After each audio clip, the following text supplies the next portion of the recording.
Audio number 3। किसान और मजदूरों की सहायता। सन 1927 में जब साइमन कमीशन भारत आया तो समस्त भारत में उसका जोर शोर से बहिष्कार किया गया। उस आंदोलन में लाला लाजपत राय तथा पंडित जवाहरलाल नेहरू जैसे देश पूज्य नेताओं पर लाठियां चलाई गई थीं। उस समय पटना में एक विशेष घटना हुई। कमीशन के आने से पहले ही पटना के पुलिस अधिकारी ने राजेंद्र बाबू से भेंट की और कहा कि यहाँ कमीशन के विरोध में जुलूस आदि न निकाला जाए। राजेंद्र बाबू ऐसी बात किस तरह मान सकते थे? तब इंस्पेक्टर जनरल ने कहा कि आप शांतिमय तरीकों से ही विरोध प्रदर्शन करें। एक तरफ विरोध करने वाले रहे और दूसरी तरफ स्वागत करने वाले। आपस में छेड़छाड़ न की जाए। कुछ सोचकर राजेंद्र बाबू ने इस बात को मान लिया, क्योंकि वे जानते थे कि इस तरह हमारा उद्देश्य और भी अच्छी तरह पूरा हो सकेगा।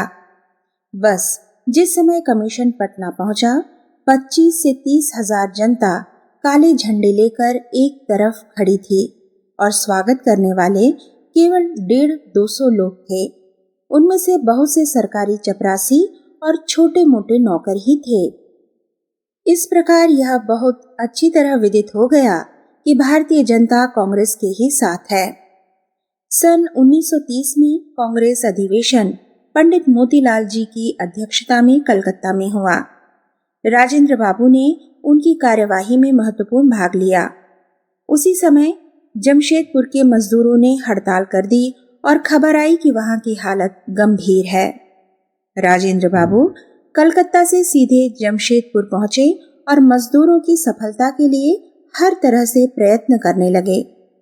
पर उस समय सरकार कारखानों वालों की सहायता कर रही थी, इसलिए मजदूरों को हारना पड़ा। राजेंद्र बाबू इससे बहुत निराश और दुखी हुए, क्योंकि वे मजदूरों के पक्ष को उचित मानते थे। बहुत वर्ष पहले बिहार के अनेक किसान अपने प्रदेश को छोड़कर बर्मा के किसी स्थान में जाकर बस गए थे। इन दिनों उनकी दशा बड़ी शोचनीय हो गई थी। उन्होंने राजेंद्र बाबू के पास अपनी करुण कथा लिखकर भेजी। जमशेदपुर की हड़ताल से छुट्टी पाकर वे बर्मा पहुंचे। उनको अपने बीच में पाकर किसानों की आशालता लहलहा उठी और उन्होंने उनके आदेशानुसार आंदोलन करना आरंभ किया, जिससे आगे चलकर उनकी हालत बहुत कुछ सुधर गई। इस प्रकार राजेंद्र बाबू केवल स्थानीय कांग्रेस आंदोलन का ही संचालन नहीं करते थे, वरन देश में जहां भी सहायता करने का अवसर और आवश्यकता उपस्थित होती, वहीं पहुंचकर उसमें सहयोग देते।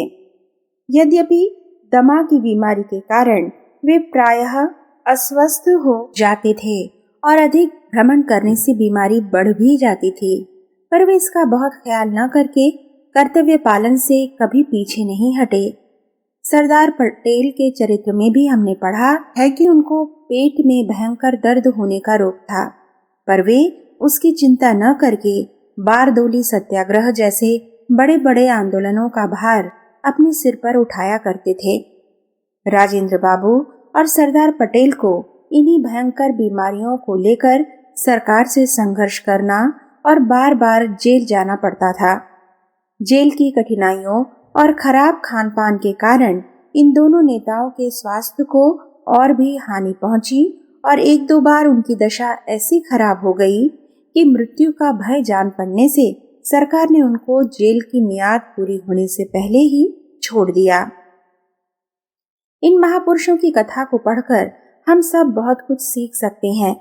हमारे कितने ही भाई तो सार्वजनिक सेवा अथवा किसी अन्य परमार्थ कार्य में कठिनाइयों का ख्याल करके किसी तरह का सहयोग देने में ही आनाकानी किया करते हैं, और यदि किसी की प्रेरणा से कुछ सेवा कार्य करने भी लगे तो जहां अपनी कुछ हानि होती देखते हैं कि तुरंत पीछे हट जाते हैं। पर राजेंद्र बाबू, पटेल, जमनालाल बजाज आदि ने देश सेवा के मार्ग में किसी भी कष्ट या हानि की परवाह न की। उन्होंने अपने स्वास्थ्य तक को खराब कर लिया, पर जिस कार्य की प्रतिज्ञा की थी उससे मुंह न मोड़ा। राजेंद्र बाबू जेल में इतने अधिक बीमार हो गए कि बेहोशी आ जाती थी। इस पर सरकार ने उनको पटना के सरकारी अस्पताल में रखा। उस समय किसी ने झूठी रिपोर्ट कर दी कि वे अस्पताल से ही आंदोलन का संचालन कर रहे हैं। इस पर उनको पुनः जेल भेज दिया गया। पर जब हालत फिर खराब हो गई तो पुनः अस्पताल भेजे गए और जब वहां भी बीमारी में सुधार नहीं हुआ तो उनको छोड़ दिया गया। इसी प्रकार की अस्वस्थ दशा में वे न जाने कितना काम करते रहे और बार बार जेल भी जाते रहे। इस प्रकार अपने हानि लाभ का ख्याल बिल्कुल छोड़ देने वाले और सेवा धर्म के पालन को ही सर्वोपरि समझने वाले पुरुष ही देश पूज्य बनते हैं और जनता भी उनके गुणों को समझ लेने पर उन्हें अपना सरताज बनाती है। काउंसिलों द्वारा किसानों की दशा का सुधार। सन 1929 में कांग्रेस में जो पूर्ण स्वतंत्रता का प्रस्ताव पास हुआ और सन 1930 में नमक सत्याग्रह आरंभ किया गया। इन दोनों में बिहार ने राजेंद्र बाबू के नेतृत्व में पूरा भाग लिया।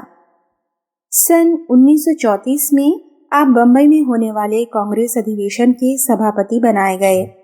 अपने अध्यक्षता के समय में राजेंद्र बाबू ने कांग्रेस के ढीले पड़े संगठन को मजबूत बनाने के लिए अनवरत परिश्रम किया और उसमें एक नई जान डाल दी। सन 1937 में जब काउंसिल प्रवेश का प्रस्ताव पास कर दिया तो आपने परिश्रम करके बिहार में कांग्रेस दल को पूर्णतया विजयी बनाया। वे स्वयं काउंसिल में नहीं गए क्योंकि वे इस प्रकार पदों के पीछे पड़ना श्रेष्ठ नहीं समझते थे। आपने अपने सहकारियों को ही काउंसिल में भेजा और उनके जरिए किसानों की दशा का बहुत कुछ सुधार कराया। एक तरफ कुछ उग्र आंदोलनकारियों की प्रेरणा से किसान आंदोलन तीव्र रूप धारण करता जाता था और दूसरी ओर बिहार के प्रभावशाली जमींदार उनकी सर्वथा उपेक्षा कर रहे थे। इन दोनों का समन्वय कर सकना बड़ा कठिन था और मतभेद बढ़ जाने से कितने ही कांग्रेस के ही अनुयायी अलग होकर किसान सभा आदि के द्वारा जमींदारों से संघर्ष कर रहे थे। उस विषम परिस्थिति में राजेंद्र बाबू ने किसान और जमींदार दोनों का विश्वास प्राप्त करके शांति स्थापित की।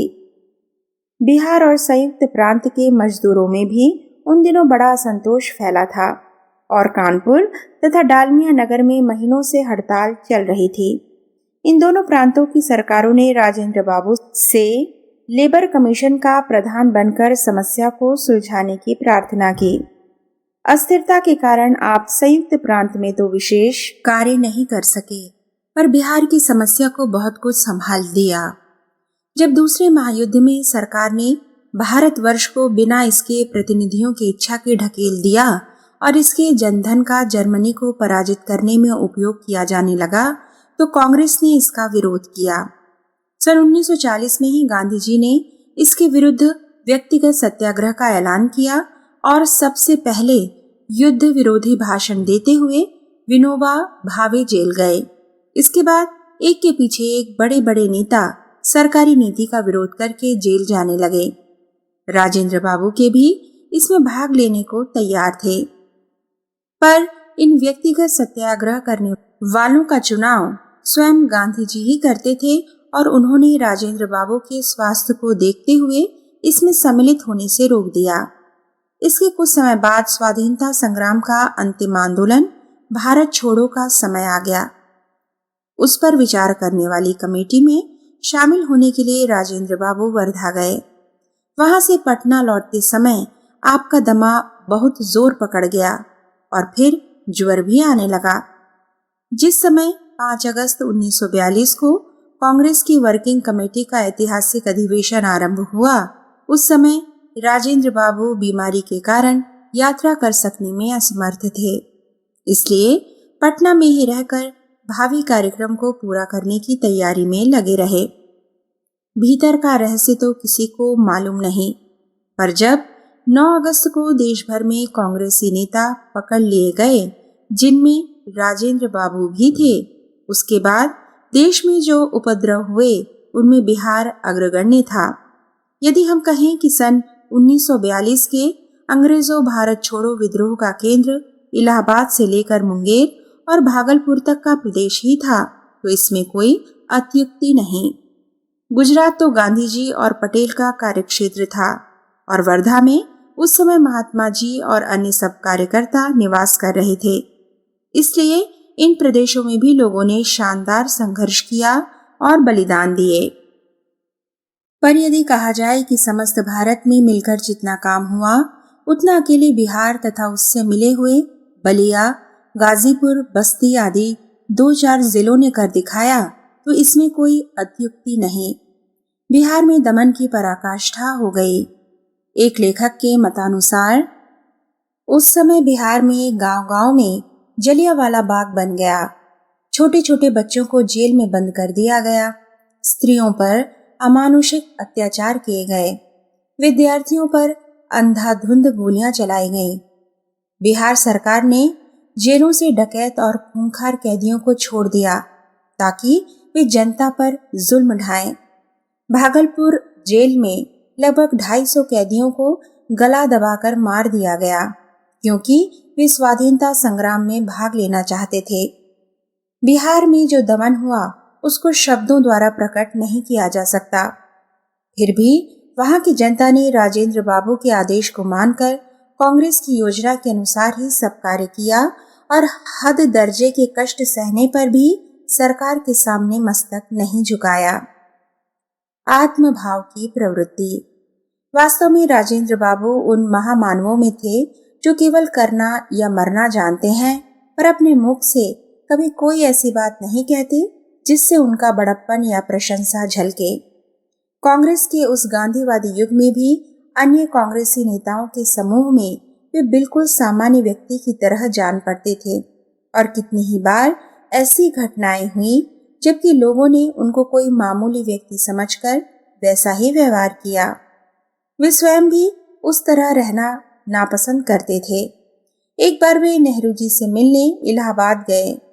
रेल में देर लग जाने से 11-12 बजे रात को आनंद भवन पहुंचे। उस समय घर के सब लोग सोए हुए थे। केवल एक चौकीदार जाग रहा था। उसने कहा कि मैं नेहरू जी को बुला लाता हूँ, पर उन्होंने उसको मना कर दिया और दालान में ही बिस्तर बिछाकर सो रहे।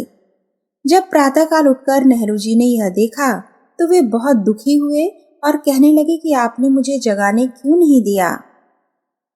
पर राजेंद्र बाबू ने यही कहा कि उसकी क्या आवश्यकता थी, मुझे यहाँ सोने में जरा भी कष्ट नहीं हुआ। इस तरह अत्यंत सादगी से रहते हुए भी जब काम का समय आता था तो उनकी कार्यक्षमता और प्रभाव को देखकर लोग दंग रह जाते थे। उन्होंने अपना उद्देश्य एकमात्र कर्तव्य पालन को ही बनाया था। हृदय से सत्य का पालन करते हुए आप गीता की व्याख्यानुसार स्थित प्रज्ञ श्रेणी में पहुंच गए थे और सुख दुख, हानि लाभ, मान अपमान को समान समझने लगे थे। यही कारण था कि सरकार से और कभी कभी अन्य राजनीतिक दलों से इतना संघर्ष होने पर भी उनका कभी किसी से द्वेष या शत्रुता नहीं होती थी। यह देखकर अनेक लोग तो उनको अजात शत्रु कहते थे। जब राष्ट्रपति के चुनाव का समय आया तो वास्तव में केवल वे ही एक ऐसे व्यक्ति दिखाई पड़े जो सर्वसम्मति से चुने जा सके और कोई भी राजनीतिक पार्टी जिनका विरोध न करे। आप आत्मदर्शी पुरुषों के समान ही सबके दुख सुख को अपना सा ही समझते थे। इस प्रकार की एक घटना का जिक्र उनकी आत्मकथा में भी मिलता है। उन्होंने लिखा है, मैं बिहार में हिंदू मुस्लिम दंगों की खबर पाकर अपने गांव से पटना जा रहा था। चलते चलते पुत्र वधू के देहांत का समाचार आया। घर के भीतर गया तो बच्चे चिल्ला रहे थे और स्त्रियां रोना पीटना कर रही थीं। मेरा लड़का मृत्युंजय स्त्री की बीमारी की खबर आने पर पहले ही उसके पास चला गया था। मैं पटना जाकर हिंदू मुस्लिम दंगों को रोकने की चेष्टा करता रहा, पर वहां इतने लोग मारे गए थे तथा इतने घरों में शोक और कोलाहल था कि मेरा निजी शोक एक प्रकार से शर्मा कर दब सा गया। हमारे धर्म ग्रंथों में जनक, बुद्ध, अशोक आदि ऐसे महापुरुषों का जिक्र है जो राजपाट का उपभोग करते हुए भी कभी उसमें लिप्त नहीं हुए। उन्होंने गृहस्थ का पालन भी धर्म कर्तव्य की दृष्टि से किया और जब आवश्यकता जान पड़ी तो उसे त्यागते हुए भी विलंब न लगाया। राजेंद्र बाबू भी ऐसी ही मनोवृत्ति के मनुष्य थे। घर वालों के प्रेम और अपने कर्तव्य की दृष्टि से वे आजन्म उनका पालन भी करते रहे और जब देश की पुकार सुनाई पड़ी तो उनका ख्याल छोड़कर उसमें कूद पड़े। ऐसे ही व्यक्ति जीवन मुक्त समझे जाते हैं और हम सबका कर्तव्य है कि इस आदर्श को सम्मुख रखकर जितना हो सके उसे प्राप्त करने की चेष्टा करें। मानव जीवन की सार्थकता इसी में है।